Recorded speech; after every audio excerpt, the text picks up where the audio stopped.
Friends ఈరోజు మనం చేయబోయే రెసిపీ వచ్చేసి మటర్ పులావ్ అండి.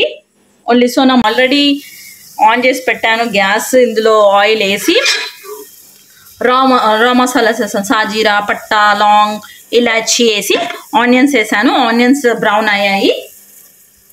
ఇందులో ఇప్పుడు బిర్యానీ ఆకు వేయలేదు. నేను బిర్యానీ ఆకు వేస్తాను. ఇప్పుడు ఒక బిర్యానీ ఆకు, పట్టా వేసాను.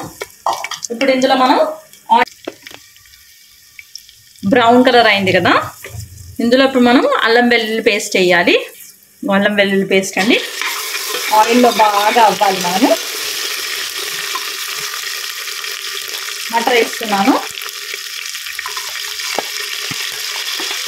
మటర్ పులావ్ ఏంటంటే మనము చికెన్లో కానీ చికెన్ గ్రేవీతో కానీ ఏ కర్రీస్తోడైనా బాగుంటుందండి పులావ్. మనం దాల్ తడక, పన్నీర్, ఏదైనా మసాలా, బేగన్, ఇలా ఏ మసాలా కర్రీస్తోనైనా సూపర్గా ఉంటుందండి.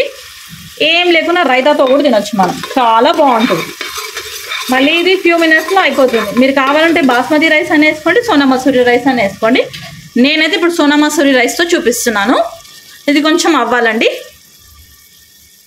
సాల్ట్ వేసేస్తున్నాను నేను. రుచికి తగ్గంత సాల్ట్ వేసుకోండి. కొద్దిగా తక్కువ ఉండేటట్టు చూసుకోండి, ఎందుకంటే కర్రీలో కూడా ఉంటుంది మనకి. చూడండి,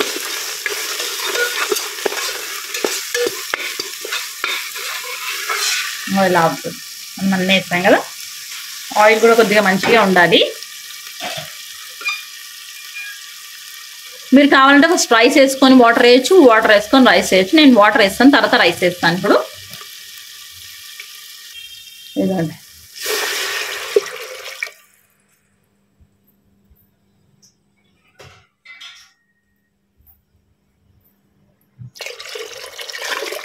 మీకు ఎంత రైస్ వేసుకుంటున్నా దాన్ని బట్టి వాటర్ వేసుకోండి.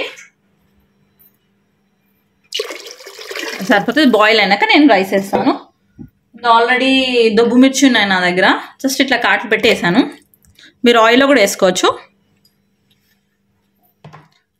ఆయిలింగ్కి వచ్చాక మనం రైస్ వేయచ్చు. ఇలా ఉంటుందండి.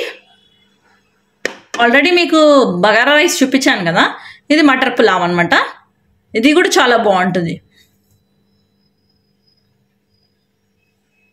ఎనీ గ్రేవీ కర్రీస్తో సూట్ అవుతుంది రైస్.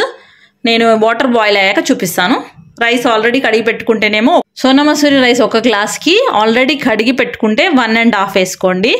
అప్పుడు గడుక్కుంటే 2 వేసుకోండి. కొంచెం మెత్తగా కావాలంటే 2 పైన ఇంకొంచెం వేసుకోండి.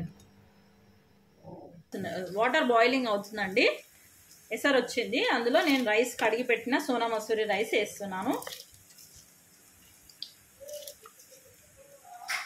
ఉంటే మరీ మనం తినలేము కదా, కొంచెం మెత్తగా, మరీ మెత్తగా కాదు, కొంచెం మెత్తగా అయినా పర్వాలేదు. కర్రీలో టేస్ట్ బాగా వస్తుంది ఇలా చేసుకుంటే. మనము వైట్ రైస్ కంటే ఇలాంటి రైస్లు ఏమైనా చేసుకొని గ్రేవీ వేసుకుంటే సూపర్గా ఉంటుంది. ఇప్పుడు ఇది రెడీ అయిపోయింది. మనం దీనిపైన పుదీనా ఉంటే పుదీనా వేసుకోవచ్చు. నేను పుదీనా, కొత్తిమీర వేసేసి మూత పెడతాను. కొద్దిగా కరివేపాకు పచ్చిది వేస్తున్నాను నేను. మీరు ఆయిల్లో కూడా వేసుకోవచ్చు. పుదీనా వల్ల ఏంటంటే ఫ్లేవర్ బాగా వస్తుంది. మీరు ఆయిల్లో వేసుకున్నా సరే, ఇప్పుడు మరిగేటప్పుడు వేసుకున్నా సరే చాలా బాగుంటుంది పుదీనా. అన్ని రైస్లో పుదీనా ఫ్లేవర్ ఎన్రిచ్ అవుతుంది, ఎన్హాన్స్ అవుతుంది, అంటే టేస్ట్ పెంచుతుంది. కొత్తిమీర కొద్దిగా, అంతే అండి. మూత పెట్టేద్దాం. ఆఫ్టర్ 2 విజిల్స్ చూపిస్తాను మీకు. చూడండి, ఇలా పుల్లలుగా మంచిగా, అంటే మరీ మెత్తగా కాదు, మరీ పలుకుగా కాదు, ఇలా అయింది మటర్ పులావ్. మీకు చూపిస్తున్నాను నేను. జస్ట్ నేను కలపలేదు ఇంకా. ఇదండి, చాలా బాగా వచ్చిందండి నాకైతే. మీరు కావాలంటే కొంచెం గరం మసాలా యాడ్ చేసుకోండి. నేనైతే వేయట్లేను, మీరు కావాలంటే యాడ్ చేసుకోండి. మనం కొత్తిమీర అవన్నీ వేసాం కదా, కిందికి వెళ్ళిపోయింది కదా.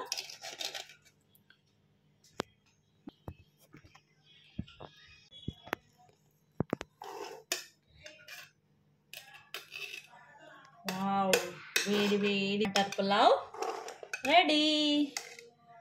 మొత్తం ఒకసారి కలుపుకొని matar pulao ready. Yummy tasty matar pulao ready.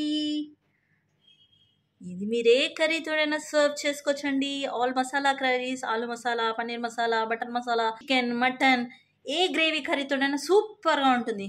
అన్నిటికంటే రైతాతో కూడా బాగుంటుంది. మీరు ఒకసారి నా స్టైల్లో ట్రై చేసి చూడండి, మీకు 100% నచ్చుతుందండి. Thank you for watching. Please subscribe my channel. Thank you.